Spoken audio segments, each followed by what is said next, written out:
And thanks for coming. Anybody fancy some chocolate? I thought I would start with chocolate. So can you pass that round? See if we can get it all the way around.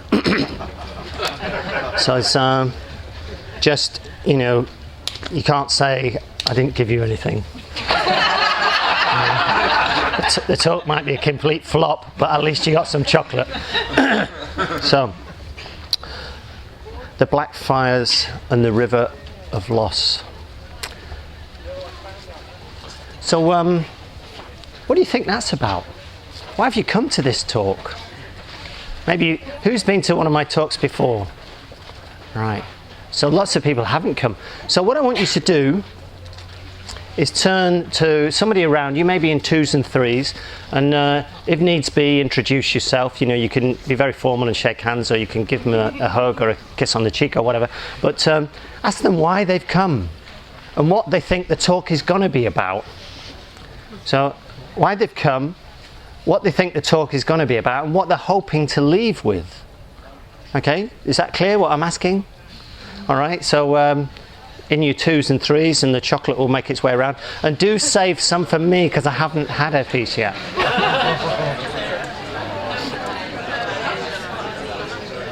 So stay seated where you are. I've not finished. There's another part to this exercise. So who's in a three? So if you're in a three, one person will just be witnessing the other two looking at each other. And then after a moment, change who the witness is. But if you're in a two, I want you just to make eye contact with the person you're looking at. And do notice their eyes and have a sense of looking and being looked at, and see how that feels. Okay? Don't worry, it's not going to go on for half an hour. Maybe only 25 minutes, but let's see. So, and the witness has got a very important role. It's kind of staying in their heart area. Okay, off you go. So notice, if you can, the difference between looking and being looked at. Just allow a bit of your attention to take in what your breathing feels like at the moment.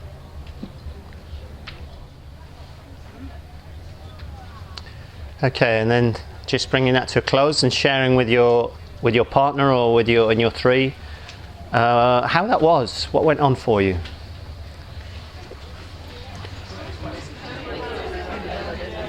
Okay, thank you. If you can turn back and give me some attention, I'm feeling neglected. Yeah. I'm not actually, but I thought it'd be a funny thing to say. So, speaking at this volume, is it working? Can you all hear me quite clearly? Yeah. So I asked you a few questions then, and I set you a few exercises. I remember one time when I was down to do a talk, and I did this, and somebody said, I feel really cheated, I came for a talk. And you made me do all this positive stuff, and I feel really good now. So anyway, so any complaints are readily received. So so one of the questions was, what do you think the talk is about? Anybody want to hazard a guess? Death. Death. Communication. Grief. Peace. Grief. Yeah. Does anybody know where the line comes from? Right. Yeah, I think it's called that. So it comes from a poem called In Wild Water Woods. I think that's the title. Blackwater Woods. And so the theme, the Buddhafield theme this year, we have a theme for each season, and the theme is the dance of life and death. And so I love giving talks, and so I wanted a talk that kind of felt around the theme. And so I didn't, when you make up the title, you haven't a clue what you're going to talk about, you just come up with the title. But I did think I wanted to talk about friendship. Yeah, the importance of friendship. So I don't know how I'm going to weave that in, or even if I'm going to manage it, because I don't exactly write my talks. I've got something written down here which is just the poem, and so I don't know where it's going to go, and I don't even know whether it's going to be any good, which is why I bring the chocolate along. Yeah. So if you were late, I'm sorry, you've probably missed out on the chocolate. It's still going, good. Well, I am hoping some of it will come up here. Yeah. So what else did I ask you? Oh, so how was it doing that exercise? Yeah, people enjoyed it? Anyone find it kind of, what a waste of time? So being human in the 21st century, how often do we take the time to take people in? To look people in the eyes and kind of that. And I also asked you, could you see the distinction between looking and being seen? And I don't know about you, but for me there's a real distinction between looking and being seen. It's almost like I feel I have to soften when I want to be seen. I've kind of got to soften in this diaphragm and then soften in the diaphragm below, and it feels a bit scary, yeah, vulnerable. I don't know whether you got that sense. And it hasn't been around here. These guys have not had any yet. So so I discovered this practice, the difference between looking and being looked at, when I lived in London. Thank you. It'll probably be melted by the time I'll lick the silver foil. Yeah. No, I'll kind of have a mouthful of chocolate then. It might not go so well. Though what I could do is I could eat it really messily and have some of the chocolate on my lips, and you guys all the time would be sort of going, wouldn't you? You'd be doing that. Go on, eat it. No. And so part of that would be a sense of actually we're deeply connected with each other. Much more so than we imagine.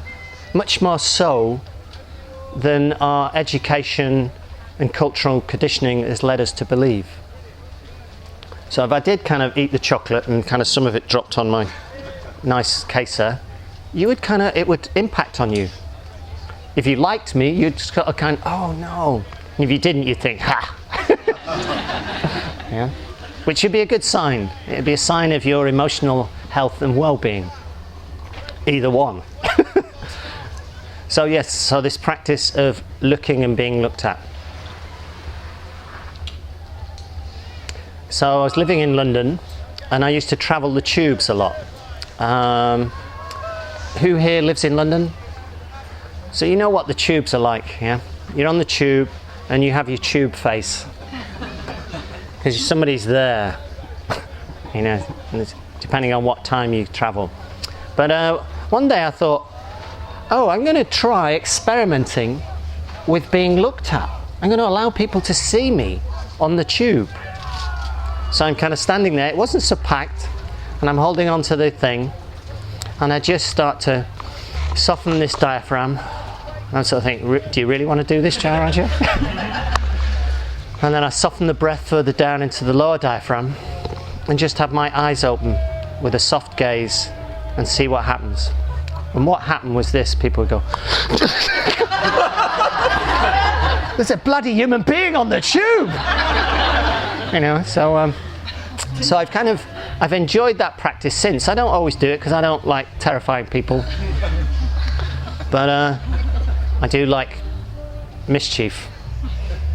So anyway, back to the talk. The fires and the black river of loss. So I'll see if I can recite the poem. I actually know the poem by well, but because I'm nervous, it's kind of like might not come out.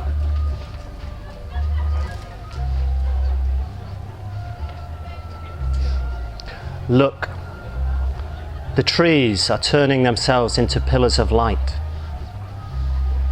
giving off the fragrance of cinnamon and fulfillment.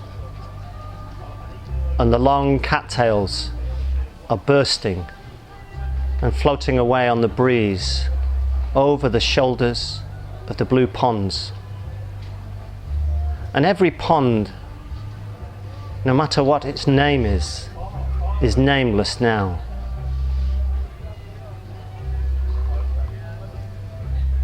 Every year, everything I have ever learned leads back to this: the fires and the black river of loss.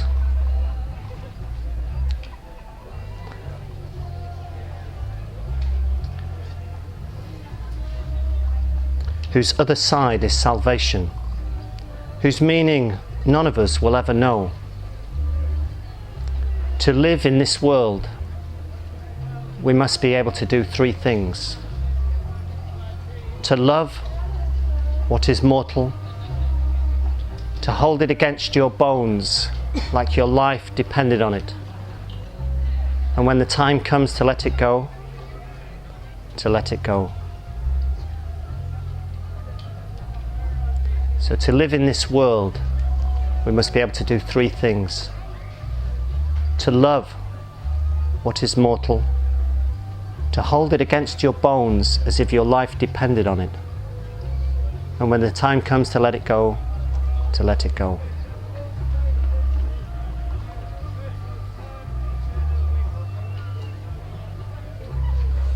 So love.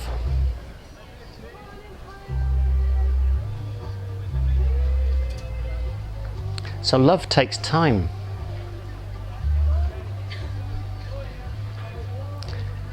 We have one word in the English language for love. So we're quite impoverished. And the word can have associations with ice cream, fish and chips, or the robustness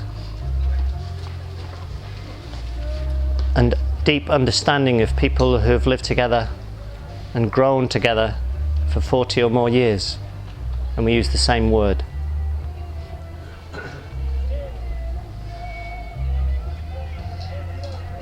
So the word doesn't capture it. Words never capture anything. They can maybe give you a sense.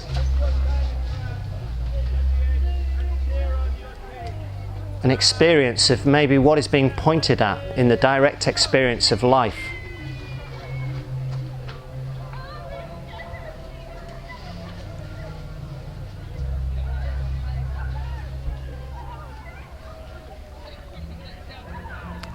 So to love what is mortal, to hold it against your bones as if your life depended on it. One of the things I love about Buddhafield, I've been in this field now 2 weeks, and we had a closing ritual, closing of the setup. So some of us have been here 2 weeks, some even longer. And in the closing ritual, we kind of hugged. You know, there's a circle of about 150, 200 people, and we hugged everybody. And that kind of sense of really holding somebody and feeling their breath, feeling the different shape of them, the different musculature, softness, firmness. It was a beautiful thing. And in our culture, there's this kind of fear of touch.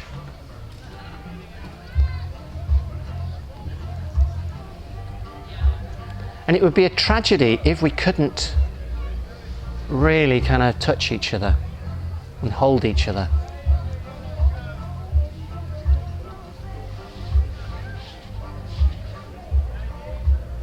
Anyway, I hadn't thought I'd go off in that direction, but hey, I did.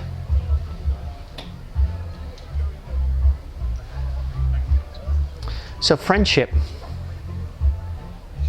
So let's go back. The romantic relationship. Our culture overvalues the romantic relationship. We think that we can get all of our needs met from one other person.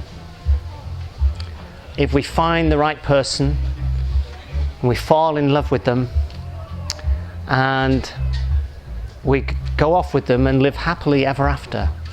Yeah. And though we know it's a cartoon, it's a fairy tale, it's so deep. So much of the songs, in our culture, the movies all point towards that. And this delusion is deep in our psyches. And it brings with it an undervaluing of other relationships. It brings with it an undervaluing of same-sex friendships. And I think for a healthy culture, I think we need to really value same-sex relationships, our friendships. It's not that we can't have friendships with people of the opposite sex. You know, some of my best friends are women. But if I haven't got deep, loving, intimate friendships with men, I'll be looking to my partner and to other women for needs that they're not able to meet, I think. And most traditional cultures, you know, most tribal communities, I don't know that much about tribal communities, but I have, in recent times, I've been reading quite a lot about indigenous communities, Native Americans, and there was this real sense in which people spent time, the men spent time with men, the women spent time with women. And there was a valuing of that difference. It wasn't like there was demarcation. There was a real equal valuing, but knowing that there is difference.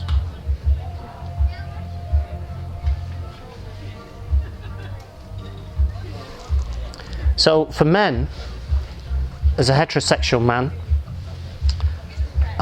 to have really deep friendships, I needed to overcome my fear of homosexuality.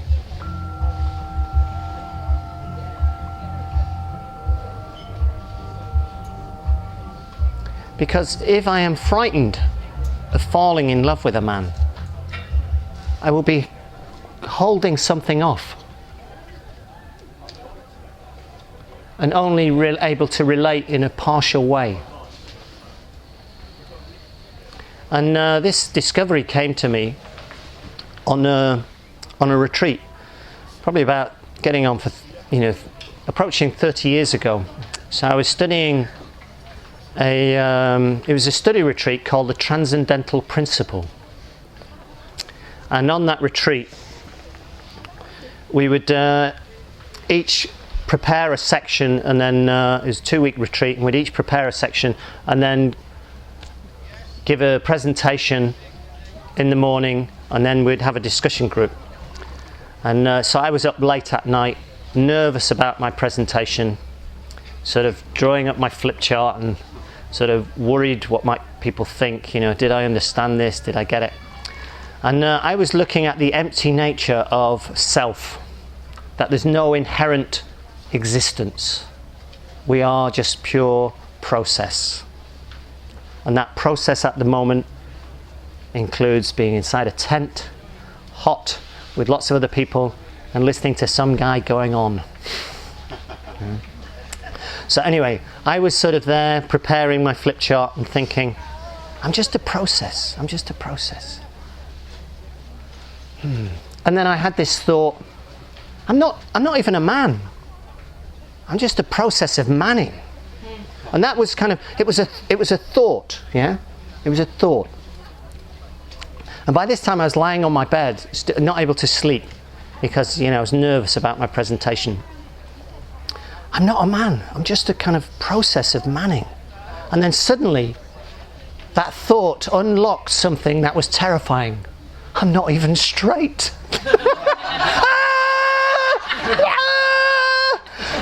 My identity was so caught up with being a straight man.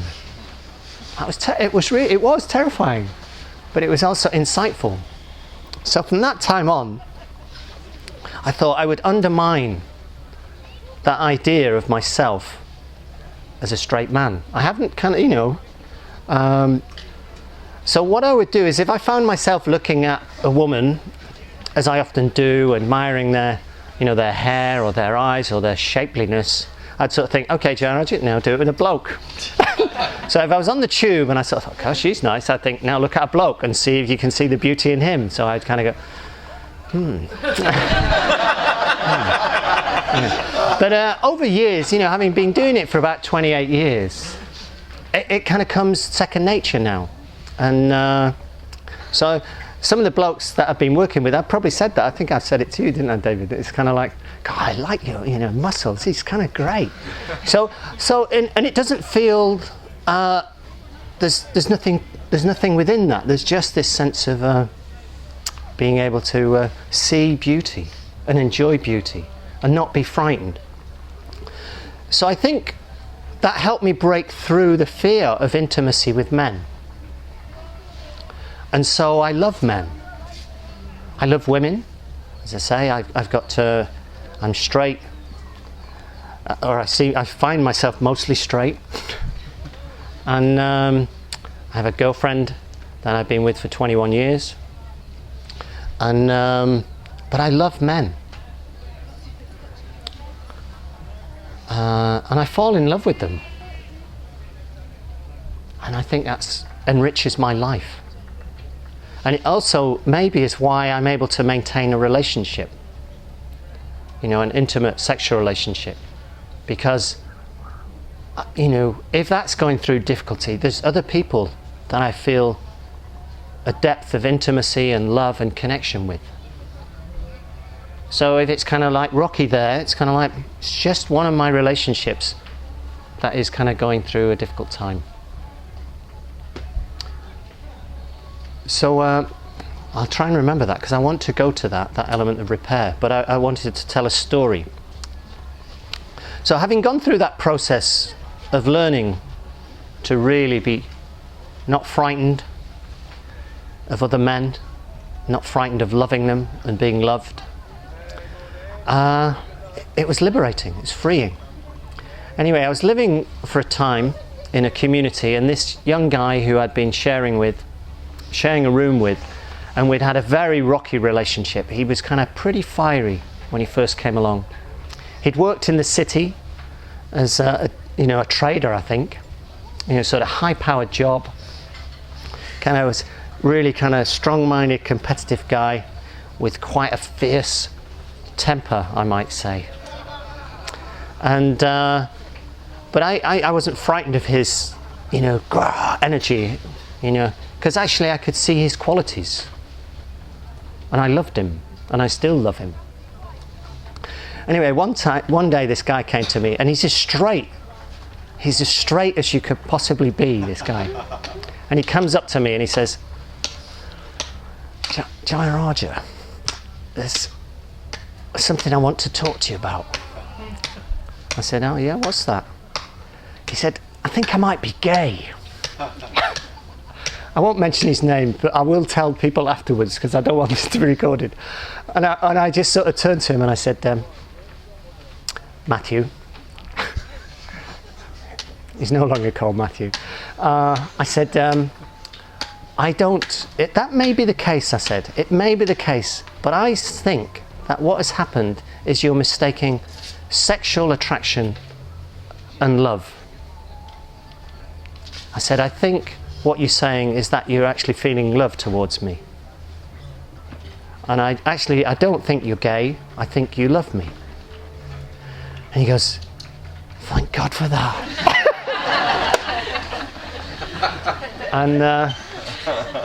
And it was only that I, as an old, I wasn't that mature then, I'm not that mature now, but having a little bit more maturity, I was able to share it and bless this younger man, who has gone on to bless other men, I'm sure, with that sense of having been through something and integrated something and being able to share it. So as I say, I love that man. There's another, I did want to also for friendship with men, or friendship in general, there needs to be something beyond just the sense of utility. So friendships often can start with, oh yeah, you can help me fix my motorbike, or you can help me, work on the garden, or I might ask Apeksha Priya, can you make sure you're in here to film me on my talk? It might be rubbish, but at least I'd like to see myself. So utility is one level of friendship, but it's a very low level of friendship. And don't knock it. As human beings, it's good to have friends who can help us. Yeah. The level above that is probably pleasure. So it's a friendship whereby you find you enjoy spending time with each other and having fun. So it might be a friend who does Brazilian Jiu-Jitsu with you, who will kind of want to have a wrestle with you. It might be a friend who will play football with you. It might be a friend who will go clubbing or dancing. And it's an important level of friendship. It's an important aspect of friendship, pleasure. But if that's the highest level, it will, as your interests change, and whether it's still fun or not, these things, the friendships will fade. But there's a level of friendship, I think, above that, which is based upon ideals. This comes from, I haven't made this up. Yeah, I stole this from Aristotle. And so it's friendship of the beautiful, or friendship of the noble, or friendship of the greatest potential within somebody. So your friendship is based on trying to bring out the best in each other, trying to see the best in each other, and almost like call upon them to be the best. And when you have a friendship like that, you grow. You grow. And that, I think, is one of the most beautiful things as a human being, is that this capacity to go beyond instinct, to feel more alive, and to feel more connected with life, the beauty of life.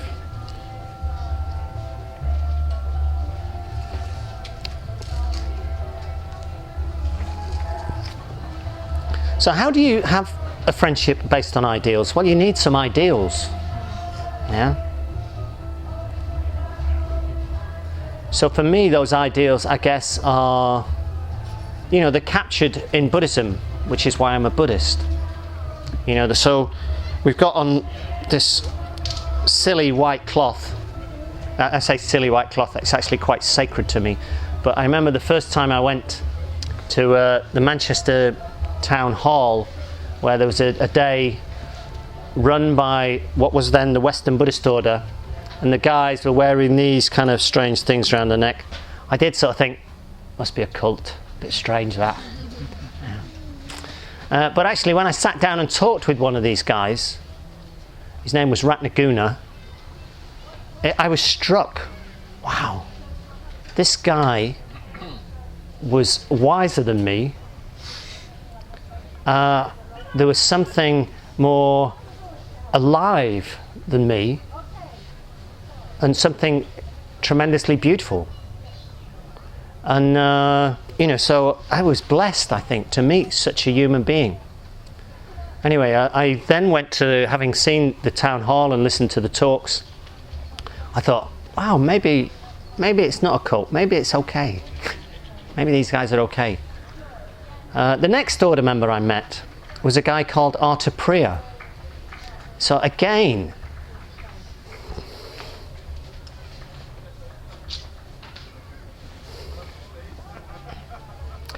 I was blessed. Arta Priya.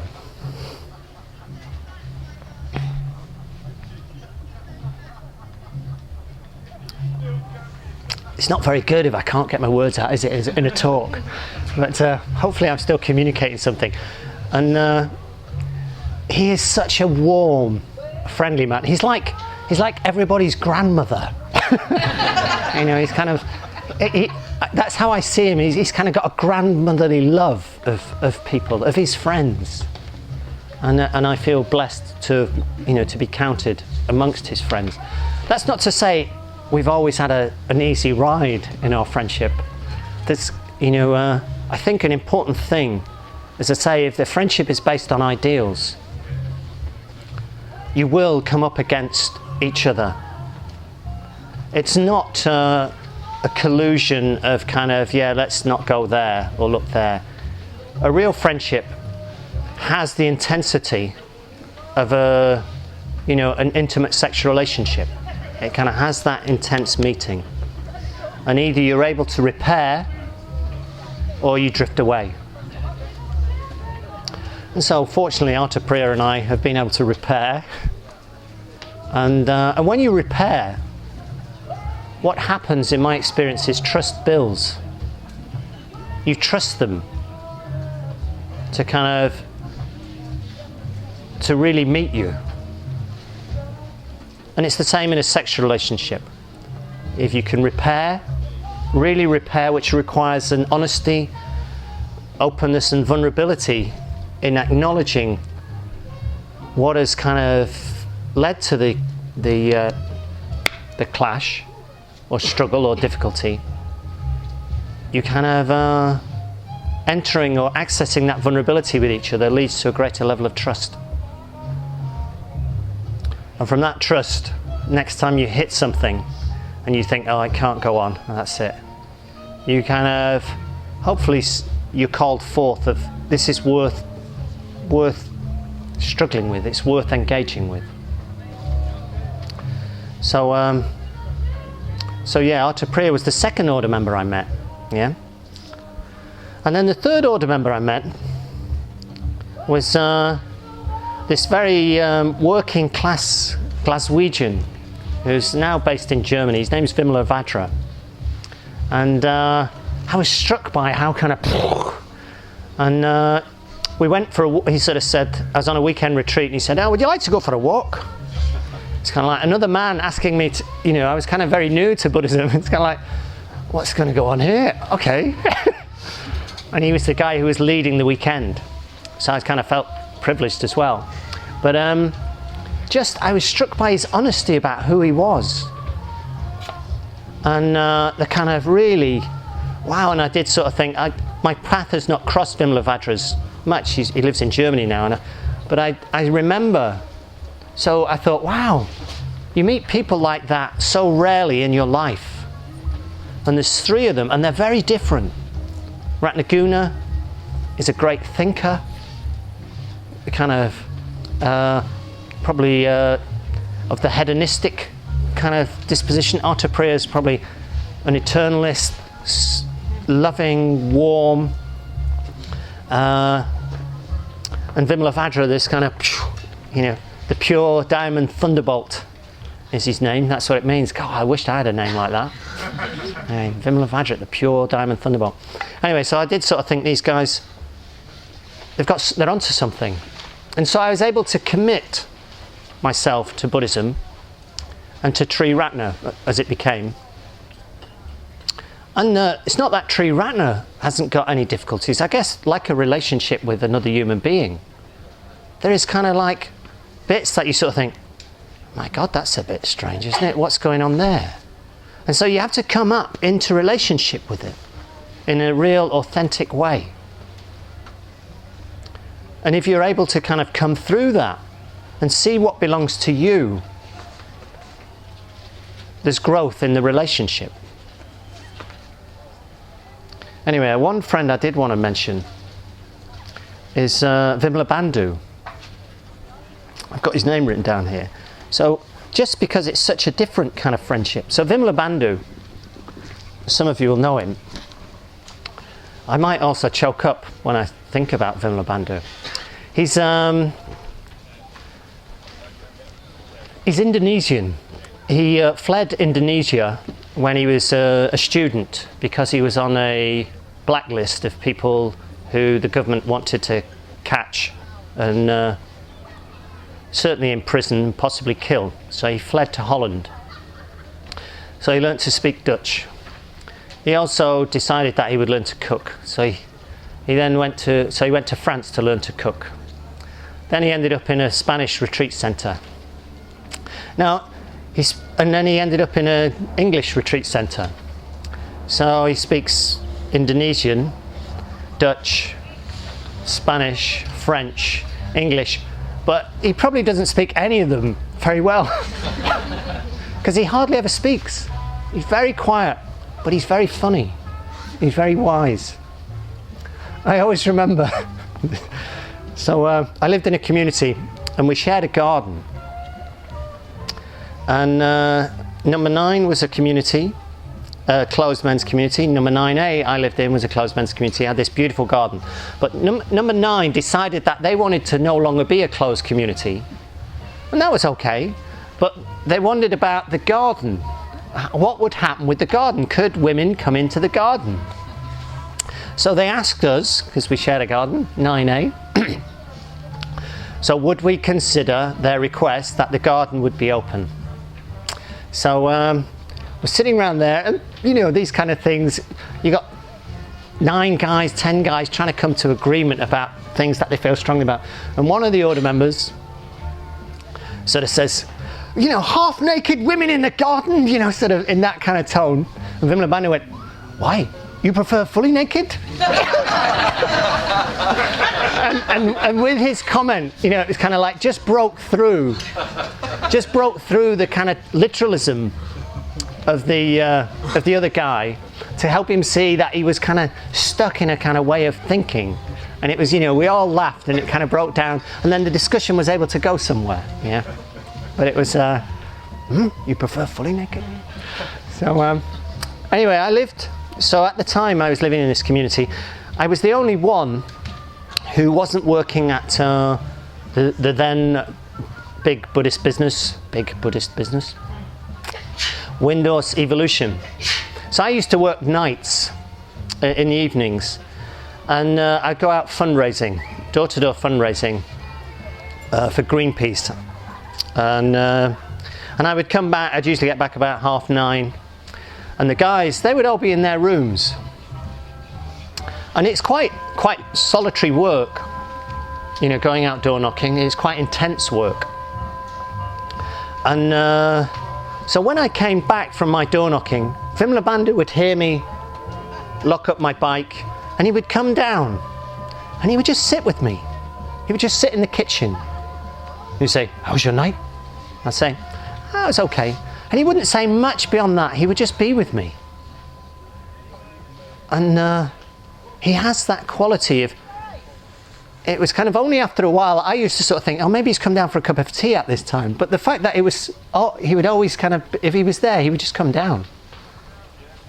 And that care, that love, you know, that wasn't contained in words, but was just contained in his actions. That's kind of, so I do love him. And when I spend time with him, you know, he's often reading something interesting. And he's often got a very interesting take on things. And I hope he is somebody that I've taken and felt in my bones, that love. And at some stage, I'm the executor of his will. Our likelihood, not certain, but he will die before me. And that will be sad. But in the sadness, in able to hold that sadness, I'll be able to touch the love, because they come together. If you can't feel sadness and hold the sadness, it's hard to feel the love. I hope he doesn't die for some time yet. And who knows, we might, with Donald Trump as president, we might all go around the same time. Okay, just cheery note, eh? So the important thing about friendship is it's a verb. Whereas I think part of our psyche, certainly the left hemisphere of our psyche, thinks in terms of having things rather than being. So friendship is a practice. And I love a teaching from the Islamic tradition. I think it's Al-Ghazali and the duties of brotherhood in Islam. And he talks about the 3 levels of friendship. He didn't steal them from Aristotle, I don't think. But he talks about looking out for our friend from our excess. So we have more than we need and we give to our friend. He said that's the lowest level of friendship. He said the next level of friendship is giving to our friend equal to ourself. And the highest level of friendship is where we give in preference to, we give to our friend before we give to ourselves. Now, I just want to say a little bit about that, because if if that is coming from a sort of low sense of self-esteem, it's not that healthy. So actually it needs a robust sense of self. And that robust sense of self comes about through friendship, through love, through being able to repair. And so from that robust sense of self, you can begin to let go and start to take the pleasure in giving from the excess. And there is a few friends that I feel that the fact that they can come and take my car or take my possessions, and I feel delighted. I feel good that they know me so well that they feel able to do that, to lend my things, even to lend my things to other people. Like the guy who I said came to me and said, I think I might be gay. He sort of, one time I said, I've lost such a thing. And he went, oh, I gave it to such a body. It's kind of like, oh, wow. So I think that's about all I want to say. I've still got this chocolate to lick. And, there is a little verse I did want to include. It's from, I think his name's David Ignato. Is that if I got the name of the poet right? And he says, I wish I knew the beauty of leaves falling. I wish I knew the beauty of leaves falling. To whom are we beautiful as we go? Thank you.